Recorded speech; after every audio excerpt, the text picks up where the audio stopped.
Welcome to the Games Freezer. Hello, and here we go. This is our 30-minute taster. Yes, 30 minutes today instead of the normal 10-minute tasters that we normally do. So this is a 30-minute taster for a really cool new game called Impact Winter.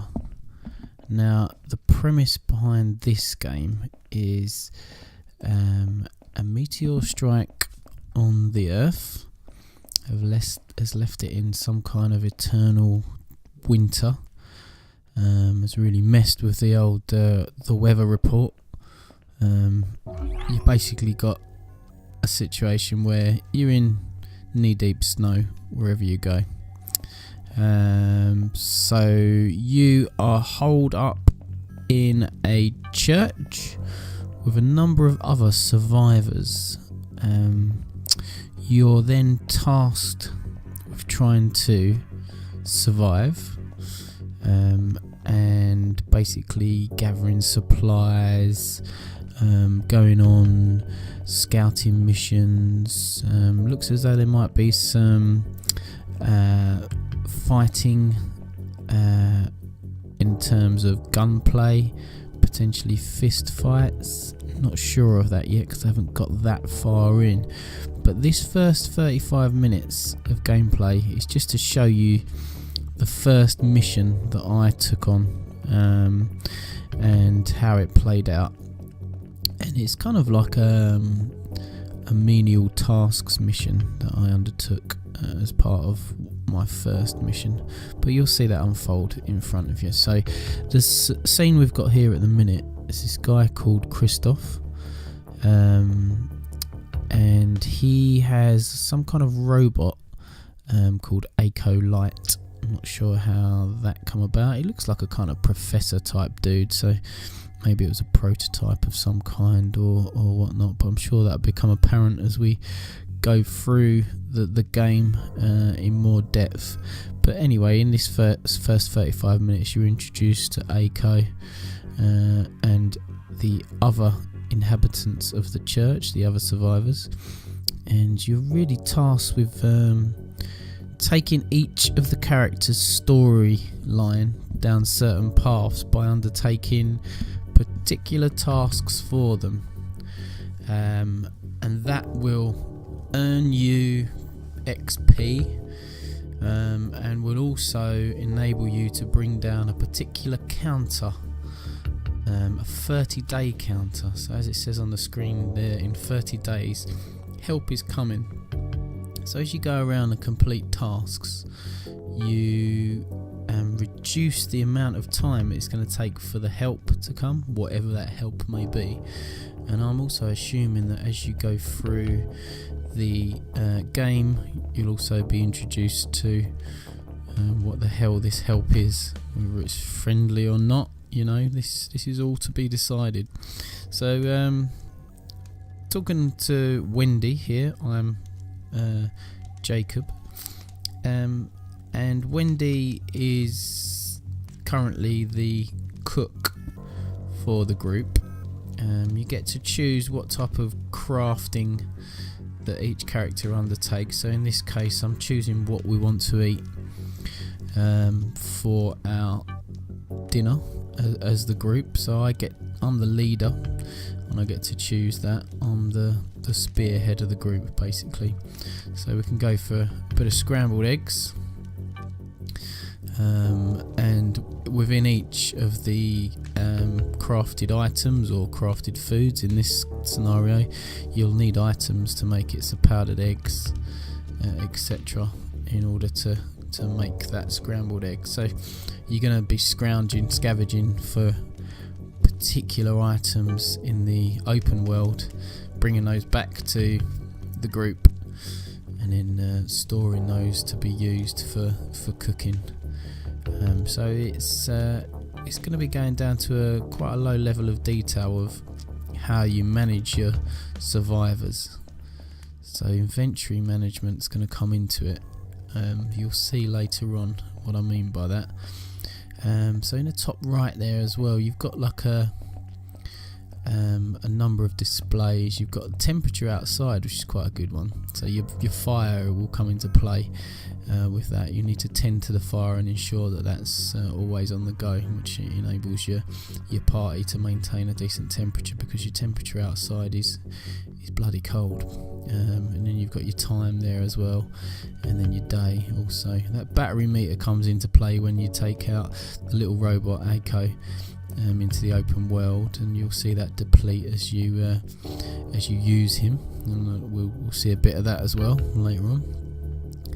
This point of the game introduces rations, so each person is assigned a ration box, and as you pick things up and bring them back to the camp, you can assign then particular rations to particular people. Specifically what foods they'll be eating, and then you'll also be looking at the bars there to see what needs boosting, so you'll be applying logic to, okay, well, he needs some more energy, so I need to give him X amount more food, and you'll see in green there plus 15 on the energy and the food meters. So it's good. It's if you like this type of game where you're managing a group of people, but then also you've got an open world aspect to it as well, I think it's got potential to be a great game. Now, when I first downloaded this, I was checking the Steam reviews, the early reviews, because this has only just really come out. And within those reviews, people were saying that the controls were broken, and specifically relating to the keyboard controls and the mouse controls. So seeing this, I plugged my PS4 controller in, and utilised that to play this first 35 minutes, and it's been perfect. It's been brilliant. I mean, very simple, very straightforward controls. Obviously the buttons are mapped slightly differently, because this will be a Microsoft controller, that kind of Xbox style controller that they map to. So when they say press A, you're actually looking to press the X button, and Y being the triangle, but you soon get used to that. A little bit of trial and error on my part when I started doing this. At the minute on screen you can see that I'm assigning roles, so each person can be assigned a role, and you'll see pros and cons for assigning that person to a role. Obviously a lot of them are locked at the minute because it's early days in the game, and as I go through I'll get the opportunity to unlock these roles and assign them to the appropriate person. So as I was saying, with regards to the controls, I have had no issues whatsoever. There is officially a response from the developers to say that they will be implementing updates to the game to ensure that the controls for the keyboard and mouse, the issues are resolved, so that'll be coming soon. But my advice would be just if you've got a spare Xbox controller or a spare PS4 one knocking about, plug that in, Steam will recognise it, and away you go. Okay, we're being introduced to storage now, so there's a storage area. This is the kind of inventory for the church. So you see there, you got a number of squares, usual stuff. If you've ever played any game with inventory management, this is pretty much what you're accustomed to. Bigger items take up more squares. The one I always think of when I think of inventory management would be Resident Evil 4. You're constantly kind of swapping in and out items, trying to make decisions on what you should take and what you shouldn't, that kind of stuff. What you should scavenge and what you should leave behind, so that all comes into it, which is quite good. I mean, I don't mind that. That's fine by me, because kind of gives a real life element to it. I mean, I've been playing, as you know, Fallout 4 a lot, and the inventory in that is massive. I mean, you can pick up pretty much everything that you come across to obviously a certain extent, and then you will eventually have things that are too heavy, but you can carry about 15 different guns at once, and still still over him. But at least this brings a kind of realism to it. And the point is, it's a survival game basically. So you need to be kind of on the edge a bit, trying to utilize different techniques to survive. And one of those techniques is the inventory management. So I'm happy with that. Some people don't like it, but I like that kind of style.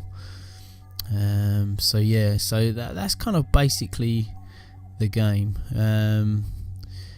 The ACO will come into play when you take the trip out of the church.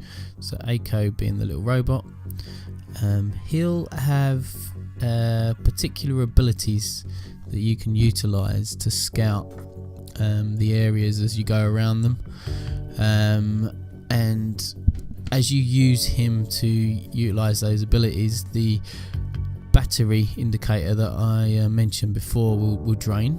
Okay, so then obviously once it drains completely, you'll have to carry him about, and I haven't got to the point where I've needed to carry him about yet, but I'm assuming that will mean that my energy levels will drop because I'm carrying the robot myself. So I suppose the idea is to go out with the robot, conserve his energy enough, and if you get to a point where you think I'm going to need to bring him back to charge him up, then you need to turn around and come back into the church again from wherever you are. So that's kind of another thing to consider when you're roaming in the open world, which again is another really good thing. I think it's kind of that realistic survival element that brings something else to the game.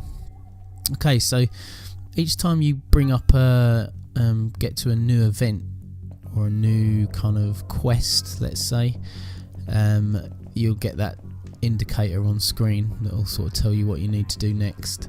So at the minute I need to take Maggie's tools back to her. Pretty simple really, and it's just introducing the mechanic of giving those tools back to her. So there'll be a number of events like that as you go through, and for each one you complete, as you can see there, you get some more XP added to your total. Christoph, the scientist guy, introduced the counter, the timer, when I was just speaking to him then, and as you increase your XP and level up, that timer will go down some more, so it'll bring you closer to when help is coming. So that 30-day timer being the key thing that everything else seems to hinge on really. So at the minute we'll be taken through being introduced to each of the characters in a roundabout kind of way, and we'll get to know what they undertake as their key skills as well, so as you will have an understanding of who to visit in what scenarios.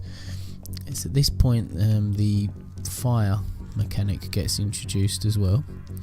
So you walk up to the fire, and you're able to utilize different pieces of scavenged wood in order to keep that fire burning. So at the minute it's at 50%, which is a 12-hour burn, so we want it to go up to 100%. I'm going to utilise some wooden shingle. I don't know why I used a chair leg when I should have just used 2 lots of wooden shingle to get it to 100, because now I'm going to be over, but you can't go over, you can't go 110%. Anyway, that doesn't matter.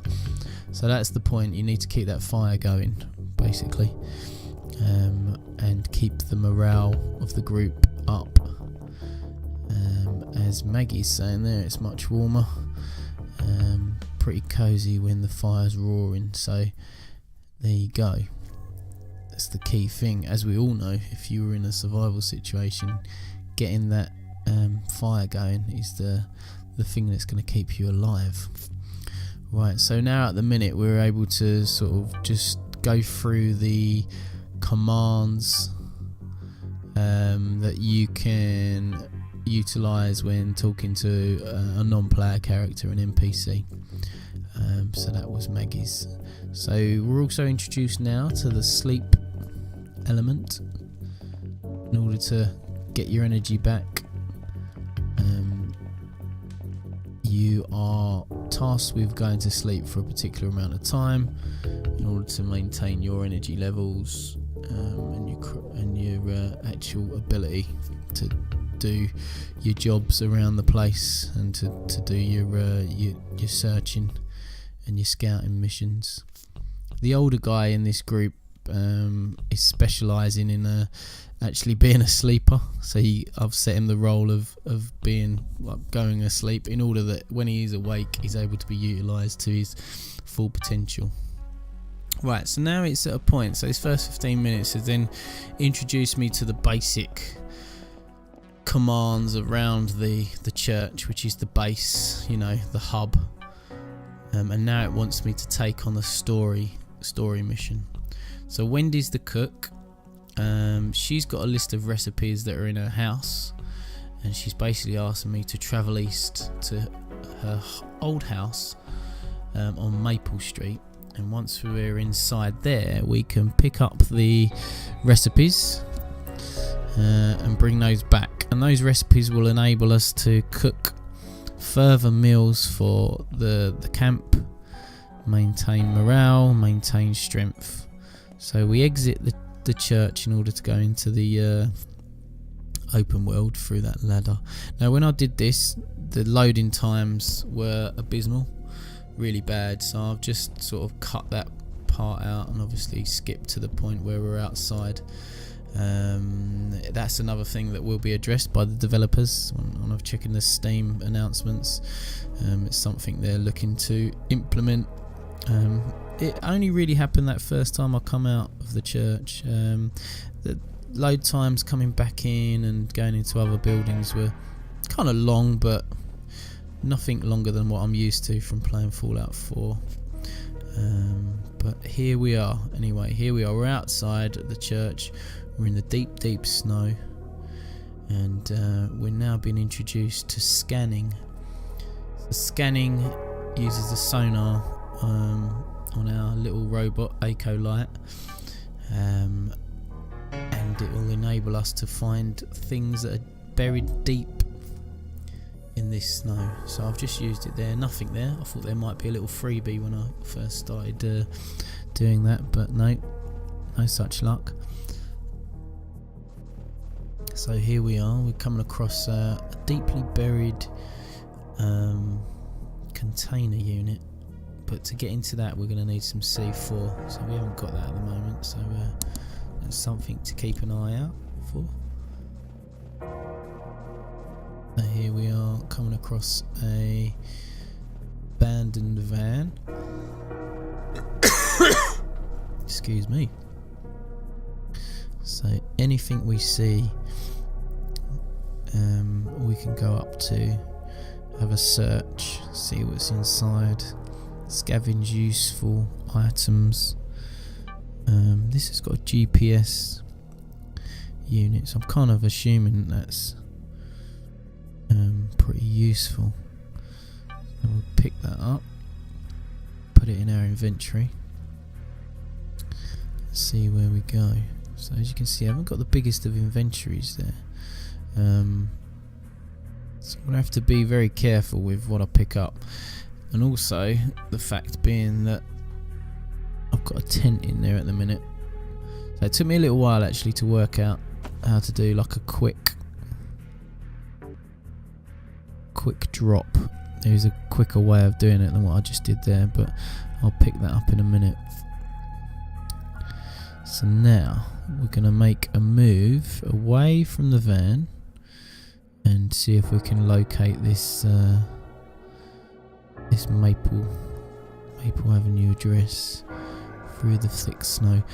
I like the desolate nature of this, and the music really does fit as well, making you feel like you're alone. I mean, you've got your little robot buddy with you, but you are truly alone out there. There doesn't seem like there's any life, or is there? I'm sure we'll come across some at some point, but the camera works well as well. When you come across sort of certain areas of interest, it does this panning out thing that really does work. There we go. What we got in here? In the ambulance, just searching this ambulance. Got some kind of dropper. that might come in handy. As you'll see as we move along, there's a lot of things to consider with regards to scavenging.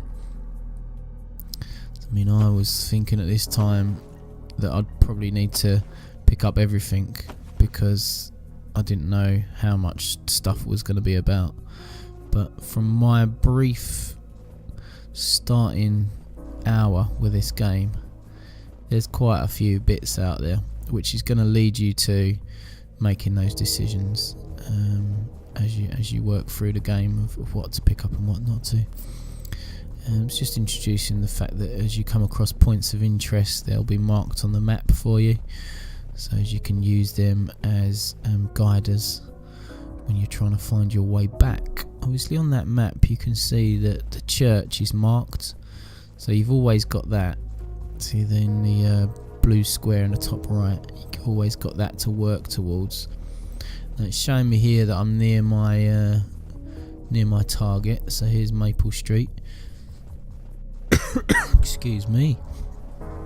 Maple Street is where Wendy lived. Although when I've come across this, I didn't really know how to get in. I thought, right, I'm on Maple Street, so there must be a door around here somewhere. So this is what I'm looking for now. And also saw this tree. I thought, I wonder if I can climb across that. Used a bit of ACO's sonar, see if there's anything buried deep. I thought maybe there's some way of getting across that ravine, but it doesn't look initially as though you can. You probably can. There's probably something up. Look, I'm just looking at that tree, see if I can walk across it, but it doesn't allow you to do that. So let's get back up to the house.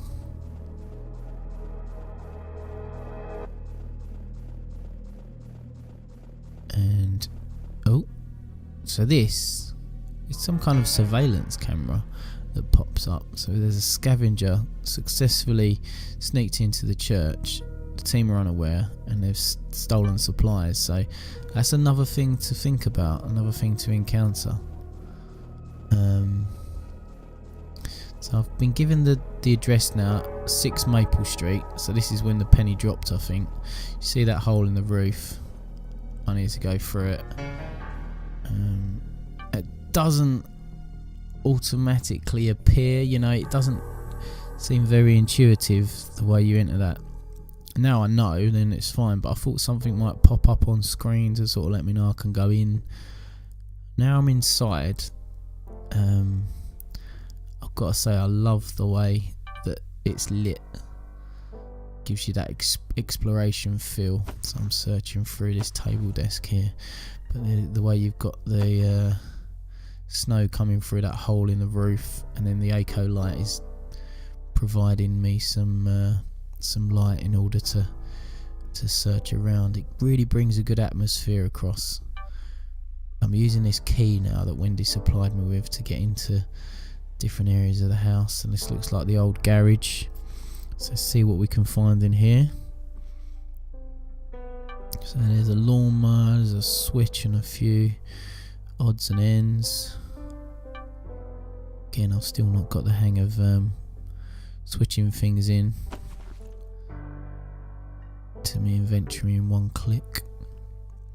Getting happiness bonuses from the church at the minute, as you can see, as people are morale is maintained to a certain level. So I've taken some food scraps there and a bit of coal from the barbecue, obviously assuming that I'm going to need to eat, and assuming that piece of coal might help with the fire. That was me thinking anyway. Look at that, we've got a gun, some arrows, a gasoline can, and a gas canister, a small one.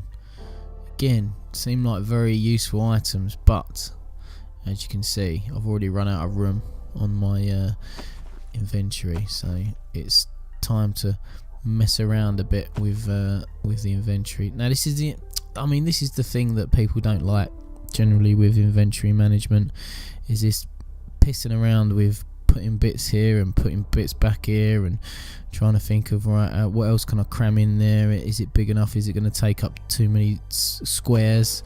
You know, you start basically playing square management because you're looking at how big something is rather than how useful it is. But again, it's something else to consider, and I think it's a good thing to have in this type of game. It's a survival game. You've got to make tough choices, you know. I think that's cool. If I had a rucksack on my back, it would only have a certain amount of room. So what are you going to put in that rucksack? Are you going to want that paper clip that I've just moved all the way over there? You know, you always need a paper clip. That was my faults anyway. I thought I'd pick up the paper clip, could use it as a lockpick. I don't know whether that's a mechanic in the game yet. I haven't come across it, but we shall see. But yeah, now I'm moving droppers around and all sorts. So pretty much most things are searchable. And now I've found her being Wendy. I found Wendy's recipes. So I need to again start moving stuff around, seeing what I can move in and out. So I've finally got the hang of moving things with one click rather than piddling around. Okay, so I've got the recipes. So that's kind of the first part of what I need to do. Let's have a little look in here, see what else is about. More paper clips and stationery and things. Oh, I should have searched that. TV stand, didn't see that. Okay, let's go upstairs, see what's about. Not much else really. Some clothes. I'm kind of thinking if I need any of this other stuff, kind of like a memory game almost, like where did I see such and such. I'm sure I'm going to need to remember, I'll come back to Wendy's house if I need, I don't know, clothes, or I need more items for electrical purposes, because there were some bits in that garage, you know, we've got socks and buttons here and things like that. So maybe that is a thing that I should be noting as I'm going through. Might be a game where I need to start using a notepad separate from the game to sort of say, Wendy's house had this, you know, points of interest. So that could be something. I like all that. I like bringing in sort of real world stuff into a game and utilising real notepads in order to play it. It immerses you that little bit more, I think.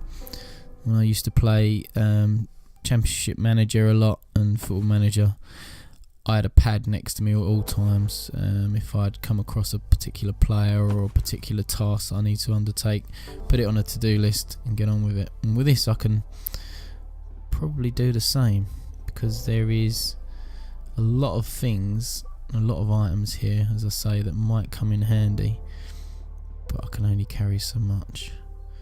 Right, downstairs. Some rotten food. Again, those stove items, I'm sure they'll come in handy. I'm pretty sure that I'll probably be able to build some kind of cooker or repair some kind of cooker back at the church. So I'm sure I'm going to need to come back here at some point and pick up those items that I located in order to do that. That seems like something that could be feasible. Now this is the fridge, so this is the jackpot for food. So now, again, is going to need to be a bit of a shuffle in the old inventory. I'm sure that's probably why they're given so much in this first visit. You know, so much to find. So as you start getting used to swapping things in and out, because obviously I'm going to need to take as much of the food as I can. I want to make sure my fellow survivors have got enough meals. And then we've got the nice steak there as well.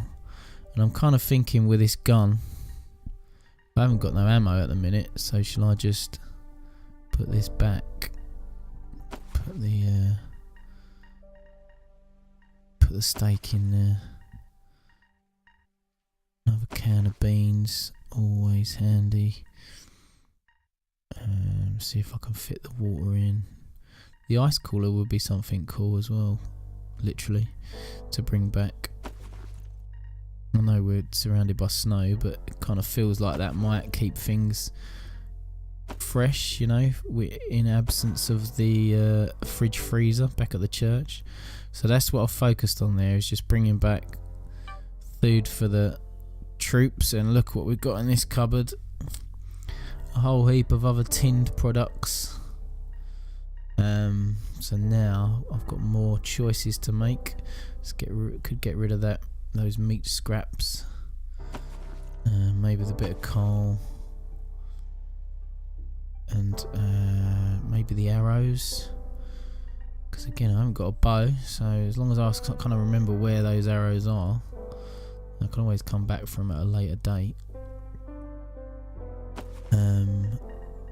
I'm thinking defence must come into the play as well, so if I can arm my church buddies with some weapons, then that'll be good for the long term. But immediately I'm thinking food and warmth. Got to be the key things, right? So let's make sure we've got enough supplies to feed our people. And I'll have to leave some there. And now this is marked, obviously I know that I've got a place to come back to. Now as I pop out, it's 11:45 at night, so it's pitch black. Totally different task awaits me now, because I can't really see where I'm going that well.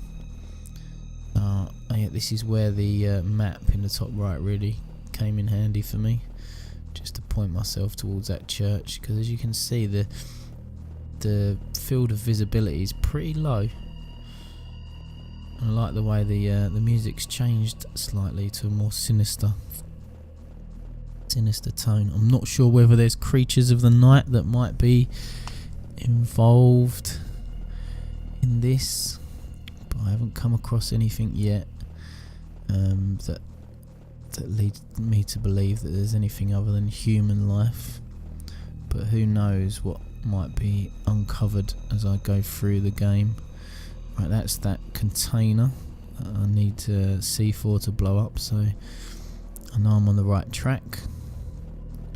And that's clearly marked in red there on my map as well for future reference, which is good.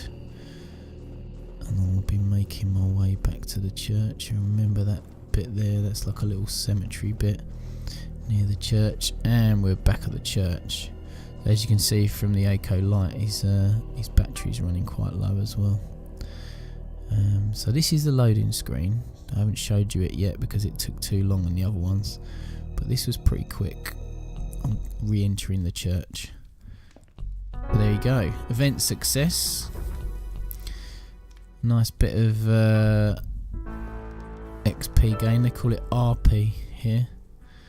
I can't remember what that stands for now. They did explain it. So now the rescue timer comes down by 4 hours as I've completed the task. Now I'm not sure actually whether that's the 4 hours that I took to complete it, or I've been given 4 hours, 4 hours bonus. Now once I've gone up a level, I can then choose a kind of perk. Temperature raises when fire is below 50%, never get injured when crafting, or morale increases when sleeping. So I'm thinking the better one for the group would probably be this temperature raises if fire is below 50%. Can't shift this cough. So now I've got new craftables as well that's appeared on the display. Let's go and see Wendy. Have a little chat with Wend.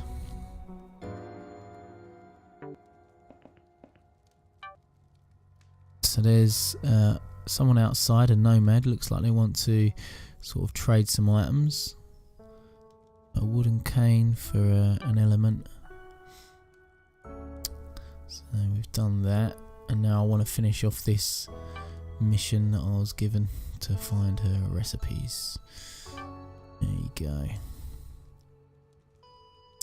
So then Wendy's explaining now we've got some recipes that we can add into the mix for the